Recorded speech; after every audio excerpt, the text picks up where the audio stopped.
मृत्यु को संवारने के लिए, जीवन को सुखद बनाने के लिए 3 कार्य करना चाहिए।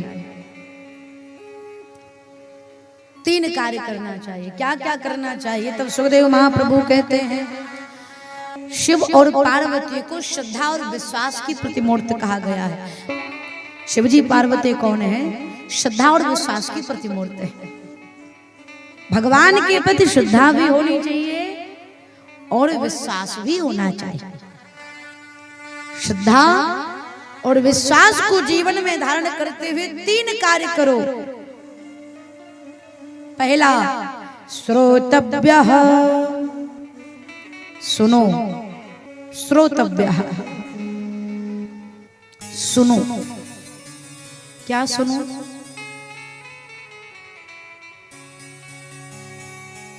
अच्छा बताओ,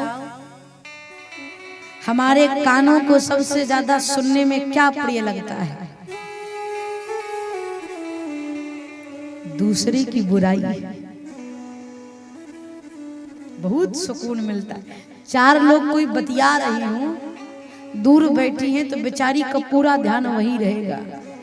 कान लगा लेंगे, 2-4 शब्द हमारे कान में भी चला जाए, हम तृप्त हो जाओगे।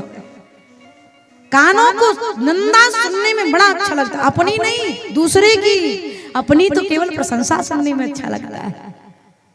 किसी ने आदि गुरु शंकराचार्य जी से पूछा कि शहद से भी मीठा क्या है? किसी ने पूछा स्वामी जी से, शहद से भी ज्यादा मधुर क्या है? तो स्वामी जी ने कहा, खुद की प्रशंसा। प्रशंसा बहुत मधुर लगती। हाँ, वो दूसरी बात है, ऊपरी लोग से, बाहरी लोग से, व्यवहार से कह दे, अरे ठीक है, आप क्या, भीतर से तो गदगद हो रहे हैं। अकेले में बैठेंगे तो वाह क्या मैंने काम कर दिया। प्रशंसा बड़ी मधुर लगती है। अपनी प्रशंसा और दूसरे की बुराई। इसीलिए संत कहते हैं, 2 चीज से बचो, अपनी प्रशंसा मत सुनो। आप अपनी प्रशंसा नहीं सुनेंगे तो पड़ोसी की बुराई होने वाली नहीं है। भाई कोई आपको अच्छा कहेगा तभी तो कोई बुरा बनेगा, और बुरा होगा तभी कोई अच्छा होगा। इसलिए प्रशंसा से बचो। श्रोतव्यः, सुनो। क्या सुनो? भगवान की कथा सुनो, सत्संग सुनो। कितना सुंदर संकेत है।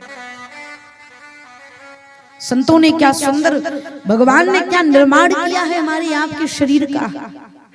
देखो, शरीर में 2 चीज है। 2 आंख है, 2 कान है, 2 हाथ है। एक आंख से भी दुनिया देखी जा सकती थी ना, लेकिन 2 आंख दिया। एक कान से भी सुना जा सकता था, लेकिन 2 कान दिया। ये तो मान लो हैंगर है, चश्मा उस्मा लगाओगे तो कहाँ रुकेगा। इसलिए भगवान ने 2 चीज दे दिया, कान में ऐसे टिका दो, हैंगर लगा दिया। देखो कितना सुंदर। कान 2, सुनने का काम ही है कान का, लेकिन 2 दिया है। और जीवा का 2 काम है, खाने का, बोलने का। खाने का और बोलने का।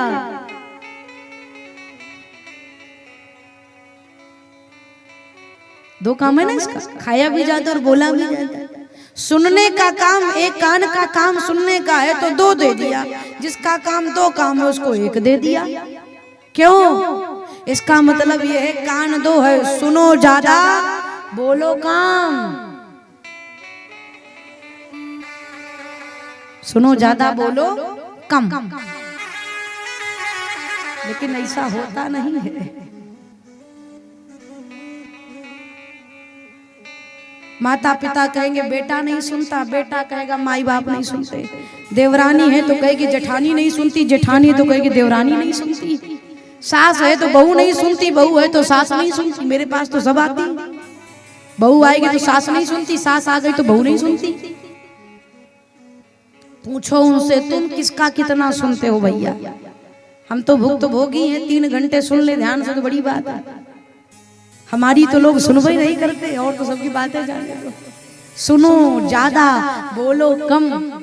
भगवान ने शरीर की रचना करके पूरी शिक्षा हमको आपको अपने भीतर ही प्रदान की है, कहीं दूर जाने की जरूरत नहीं महाराज। एक सदगृहस्थ था, आपको कथा सुना। एक सदगृहस्थ था, बड़ा अच्छा आदमी था। उसके बाल सफेद हो गए, बाल सफेद हो गए, आंखों से कम दिखाई देने लगा, कानों से भी कम सुनाई देता था। एक दिन अपने पोते को लेकर के, अपना पोता लेकर के गोद में बैठकर लाड लड़ा रहा था, तो पोता कह रहा है बाबा बाबा बाबा, प्रसन्न हो रहा। सामने से एक महात्मा जी जा रहे थे, महात्मा जी को अरे गुरुजी प्रणाम। गुरुजी रुक गए, महात्मा जी क्या बात। सदगृहस्थ ने कहा कि बाबा कोई ऐसा शिक्षा दे दो, ज्ञान दे दो कि हम घर छोड़कर बाबा हो जाए। तो महात्मा जी ने कहा हमें ज्ञान देने की क्या जरूरत है, तुम्हारी गोद में बैठा तुम्हारा पोता ही तुम्हें ज्ञान दे रहा है, बाबा बाबा बाबा कह रहा है, घर छोड़कर बाबा हो जाओ, तुम्हारा पोता ही बता रहा है। वो सदगृहस्थ बहुत समझदार था, उसने कहा ठीक कहते हो महाराज, मैं जब पोते की बात सुनता हूँ बाबा बाबा कहता है कि तो मन करता घर छोड़कर बाबा हो जाऊं, लेकिन तब तक मेरी बेटी का बेटा आ जाता और वो कहता है नाना नाना नाना, बताओ कहाँ जाऊं, पोते की सुनूं कि नाती की सुनूं। पोता कहता है बाबा हो जाओ और नाती नाना नाना कहता है, कहाँ जाऊं।